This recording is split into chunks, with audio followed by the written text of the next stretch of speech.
Baik, selamat berjumpa dalam acara podcast Fakultas Hukum Universitas HKBP Nomen Sen.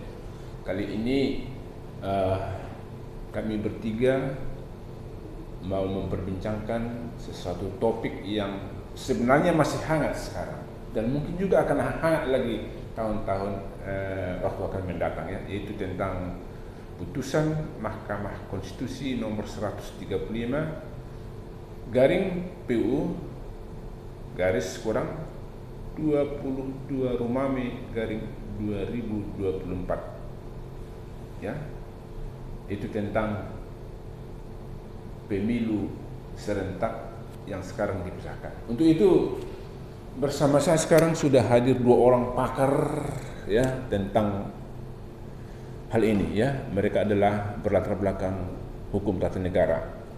Yang pertama di sebelah ujung ada Januari Sihotang SH LLM. Selamat pagi Pak Januari. Selamat pagi Pak Leson. Nah, kemudian bersama saya ini bakarnya bapaknya Dr. NPD Buniman Sinaga SH MH. Selamat pagi Pak Buniman. Selamat pagi Pak Ale. Mereka berdua ini sudah sering muncul di mana-mana, baik sebagai penulis, baik sebagai narasumber, baik sebagai saksi ahli, ya, tentang masalah-masalah hukum ketatanegaraan. Baik, baik Pak, ya. Ini kita ngobrol-ngobrol aja, ya, bincang-bincang. Tapi saya coba dulu picu, ya. Ya begini. Ada putusan Mahkamah Konstitusi, ya, seperti yang saya sebut tadi.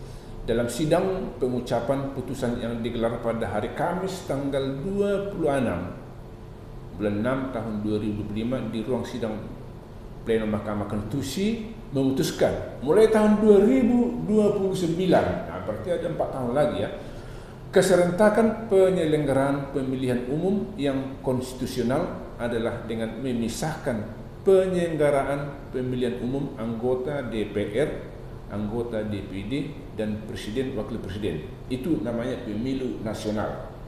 Nah, itu nanti akan dipisah dengan pemilu di tingkat lokal. Nah, ini menjadi satu keputusan Mahkamah Konstitusi yang menurut saya, ya, saya bukan ahli hukum tata negara, menciptakan norma baru, ya, norma baru.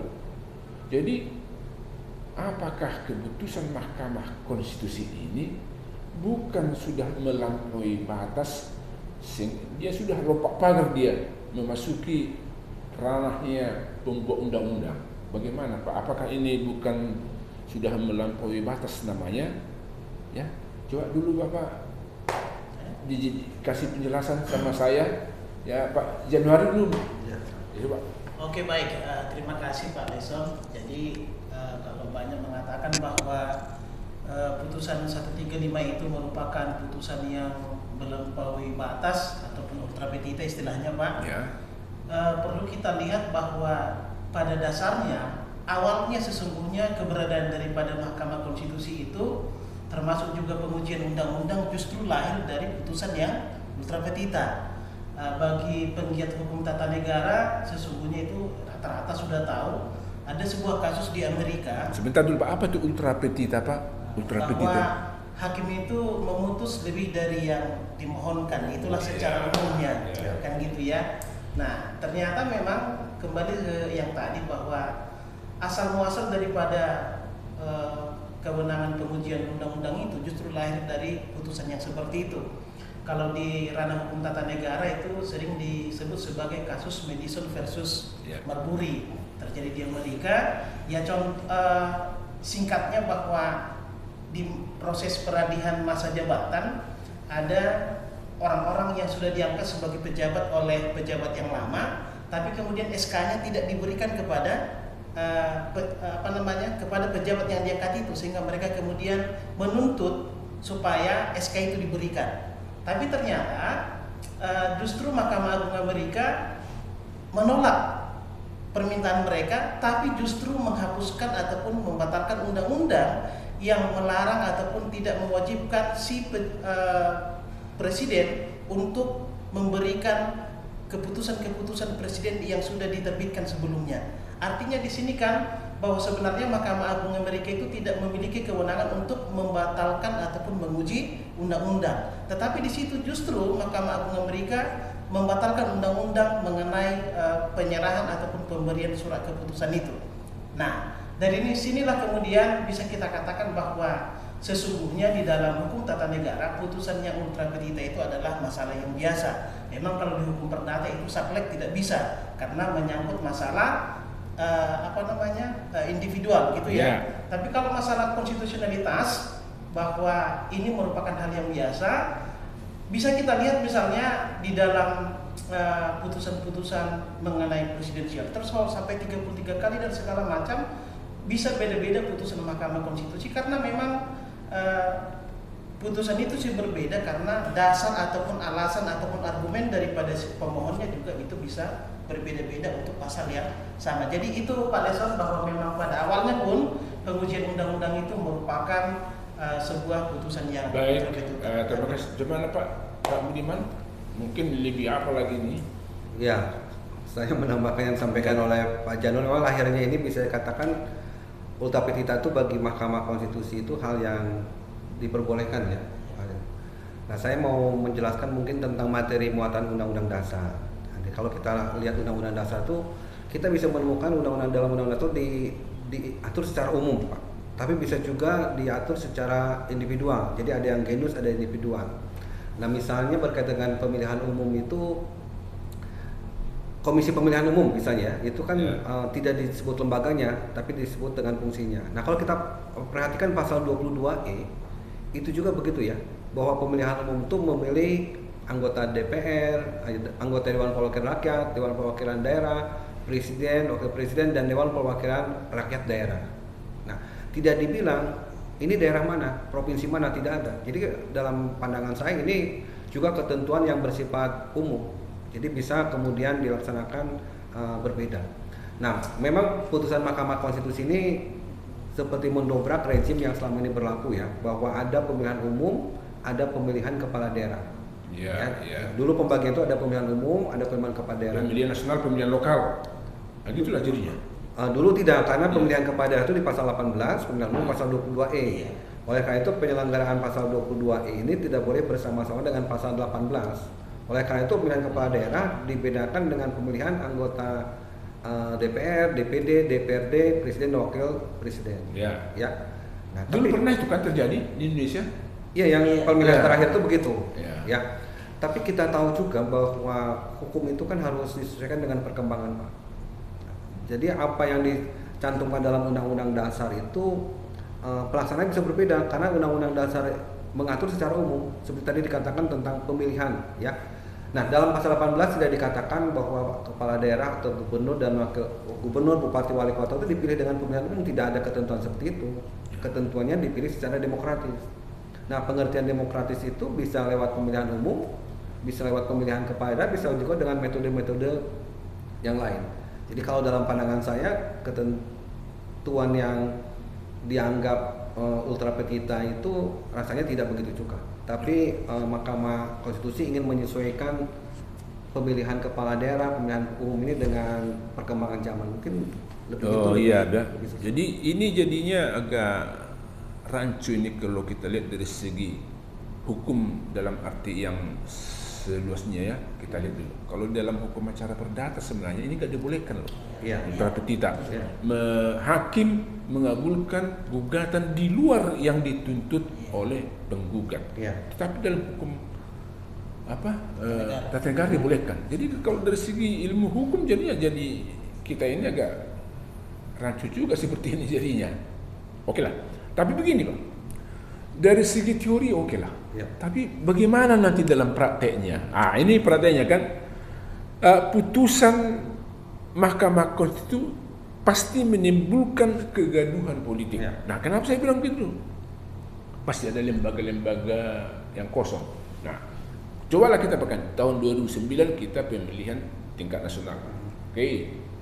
Tetapi dari segi batas legitimasi bupati, wali kota, gubernur, DPRD-nya kan sampai tahun 2009 juga.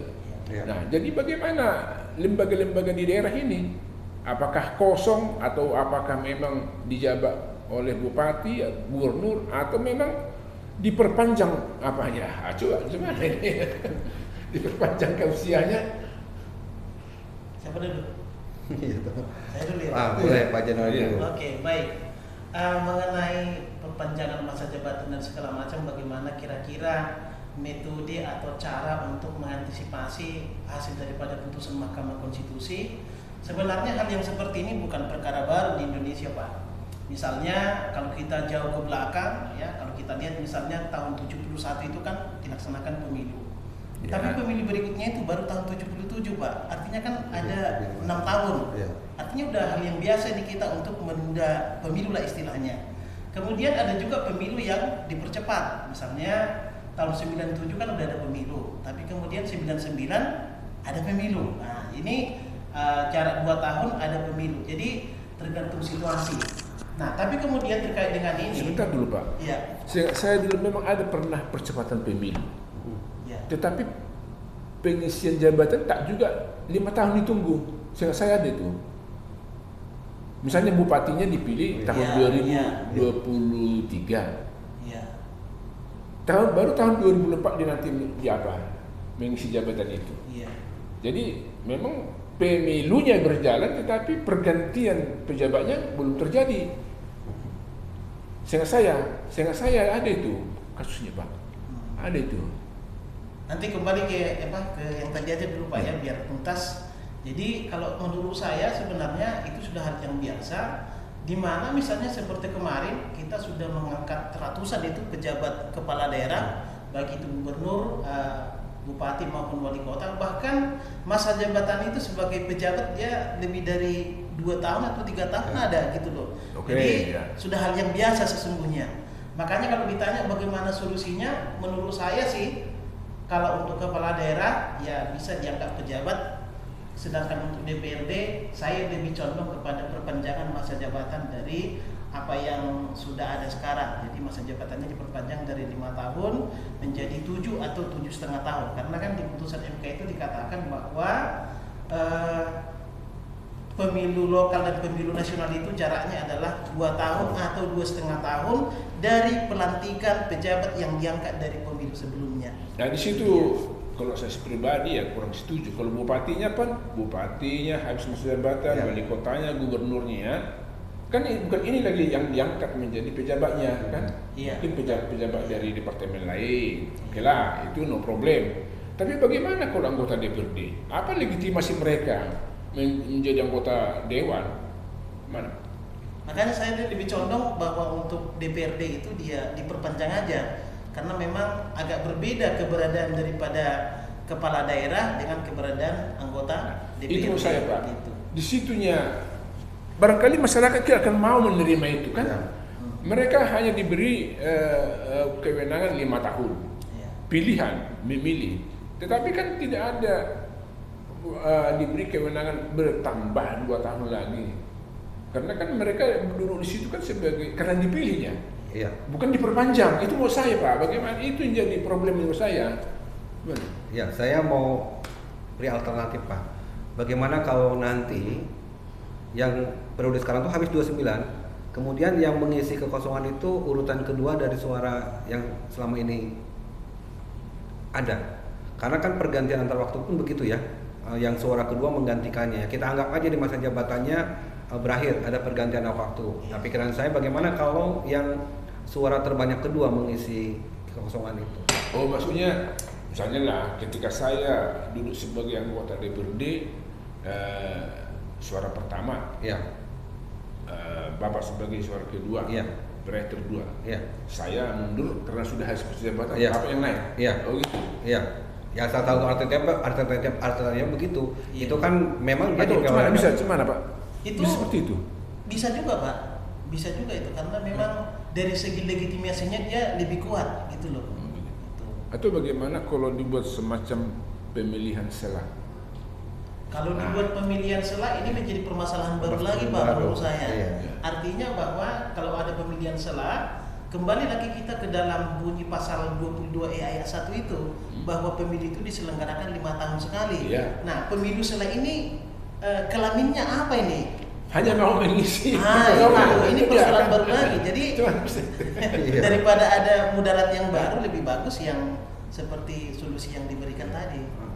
Dan sudah itu Pak, udah diperhatikan untuk beberapa jabatan itu. Beberapa jabatan yang dipilih, kalau yang ranking satunya meninggal, berhalangan tetap, diisi dengan urutan yang kedua. Di beberapa jabatan sudah dilakukan seperti itu. Iya ya. Nah, tapi saya kalau dia pribadi saya rakyat pasti kurang setuju itu saya kan. Tetapi ternyata ada ya pakar kita mengatakan boleh juga dengan apa? Ya, bukan salah, tapi bukan juga pemilihan kan, bukan diperpanjang, tetapi memberikan kepada yang nomor berikutnya. Nomor 2-nya. Iya. Jadi, ini sekarang begini, Pak, rakyat kita ini kan ada saja untuk cari celah untuk demo, cari celah untuk tidak setuju, cari celah untuk mendukung, begitu kan. Nah, di mana-mana celah sekarang. Nah, persoalan ini itulah sebenarnya yang menurut saya sangat, ya kalau pribadi saya sih boleh-boleh saja kita sebagai orang yang mengerti hukum tata negara atau politik, tapi yang tidak mengerti ini bagaimana, atau yang memakai ini menjadi alat politik untuk merongrong bagaimana, itu menurut saya itu yang susah nanti. Jadi apakah tidak ada jalan yang paling tepat untuk itu, untuk mengatasi ini? Ya paling tepatnya kan ini Pak, yang dihukum lewat putusan Mahkamah Konstitusi itu kan pembuat undang-undang. Nah, sekarang DPR dan Presiden sedang menggodok bagaimana melaksanakan putusan Mahkamah Konstitusi ini. Tadi saya usul dalam perubahan undang-undang ini dimasukkanlah bagaimana pengisian yang tersisa 2 tahun itu. Saya tadi mengusulkan anggota DPR terpilih nomor urut 2 atau nomor urut berikutnya yang mengisi kekosongan itu. Nah kalau itu saya kira semua setuju juga itu. Mudah-mudahan setuju karena memang dipilih secara langsung oleh rakyat dan praktis. Nah dalam hukum tata negara kan selalu diingat tentang kekosongan itu tidak boleh, maka selalu ada aturan peralihan. Pak Jenar setuju juga? Saya setuju dengan itu Pak. Ya. Baik. Ya, jadi, ini para pendengar ini ada satu solusi baru yang ditawarkan oleh para pakar-pakar kita, yaitu dengan tidak melakukan pemilihan selah karena itu katanya tidak jelas kelaminnya seperti apa. Tapi ada usul yang dibuat Pak Budiman itu bagaimana untuk mengisi kekosongan lembaga legislatif di daerah, maka urutan nomor yang di bawahnya itulah yang akan dilaksanakan, yang menjadi menduduki jabatan anggota DPRD itu pekerjaan siapa itu? KPU itu pusat juga itu namanya, pasti melibatkan dua pihak itu juga melibatkan KPU, kemudian KPU karena di KPU kan ada datanya siapa yang suaranya berikutnya begitu Pak. Ada catatannya, jadi sebetulnya tidak terlalu sulit juga melaksanakan itu. Tapi membuat aturannya tetap harus membentuk undang-undang. Jadi andai kata misalnya lah, ini hampir andai kata lah, pemerintah tidak mau melaksanakan putusan MK ini bagaimana? Tak aja tahun 2009. Ini kebuaya itu apa negara? Kebuaya itu apa kita nantinya? Jadi sebenarnya di dalam undang-undang atau di dalam konstitusi kan tidak ada ketentuan yang menghukum orang-orang ataupun lembaga-lembaga yang tidak melaksanakan putusan MK. Tetapi kan yang mau kita lihat adalah ini masyarakat Indonesia kan tidak bodoh ini. Kita udah lihat kemarin masalah Bupati Pati, kan, bagaimana dia diturunkan oleh massa.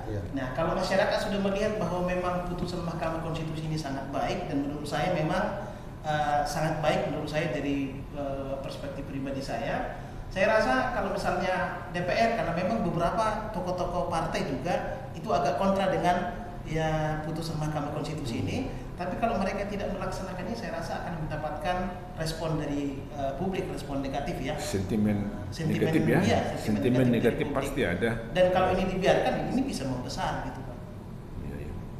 Cuman Pak, begitu kira-kira. Tapi sambil minum dulu Pak kita ini. Kalau saya amati berita-berita beberapa pimpinan partai, tadi ada yang menentang, tapi cukup banyak juga yang menerima. Karena mereka sadar bahwa putusan Mahkamah Konstitusi itu final and binding. Jadi tidak ada upaya yang lain. Dan sebetulnya anggota DPR sekarang tidak ada dirugikan juga dengan putusan Mahkamah Konstitusi ini. Justru mungkin diuntungkan. Nah, jadi saya yakin ini akan dilaksanakan oleh Presiden DPR, dan inilah termasuk kita bertiga ini sedang memberikan masukan bagaimana perubahan yang lebih baik pada masa yang akan datang. Oke, terima kasih Pak. Tapi sebagai usul penutup dan yang cemerlang, ya saya mintalah dari Pak Budiman. Ya silakan Pak Budiman. Tadi seperti usul Bapak itu sangat bagus sekali. Iya. Karena Mahkamah Konstitusi sudah memutuskan bahwa pemilu kita ini akan dibagi dua, pemilih nasional dan lokal, bagi saya tidak ada alasan untuk menolak keputusan ini.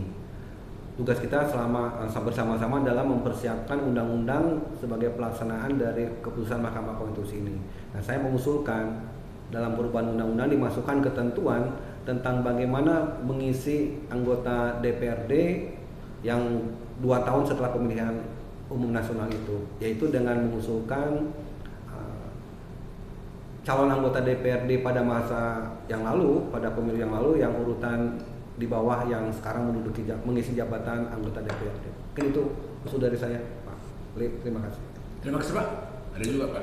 Kalau dari saya setuju dengan usulan dari Pak Budiman juga, atau mungkin ada alternatif lain seperti perpanjangan, gitu ya. Itu nanti bisalah dikaji lebih dalam oleh para pembentuk undang-undang, dan yang paling saya tekankan adalah supaya pembentuk undang-undang benar-benar melakukan proses pembentukan undang-undang pemilu ini lebih transparan lagi. Jangan seperti yang sekarang tiba-tiba ada undang-undang sudah jadi gitu ya, sehingga partisipasi yang bermakna itu tidak berjalan. Nah, karena ini undang-undang pemilu efeknya sangat besar dan melibatkan banyak pihak, saya rasa lebih cepat lebih baik pembentuk undang-undang untuk melaksanakan proses ini dan melibatkan masyarakat secara luas, apakah dengan melakukan rusuk ke daerah, ke berbagai lembaga termasuk juga ke akademisi, supaya nanti undang-undang yang terbentuk bisa mengakomodasi kepentingan berbagai pihak untuk menuju pemilu yang lebih demokratis. Saya rasa itu Pak.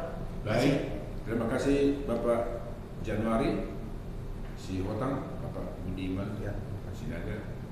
Nah, kita sudah sama-sama mendengar ide cemerlang dari mereka berdua, yang bagaimana mengatasi. Jadi antara pemerintah dengan Mahkamah Konstitusi tidak ada kegaduhan, tapi jalan kompromi, ya jalan tengah sudah diutarakan oleh pakar berdua, ya. Mudah-mudahan ke depan ini menjadi perhatian yang serius dari pihak pemerintah. Terima kasih, sampai bertemu di acara berikutnya. Salam Pro Deo et Patria. Salam Pro Deo et Patria.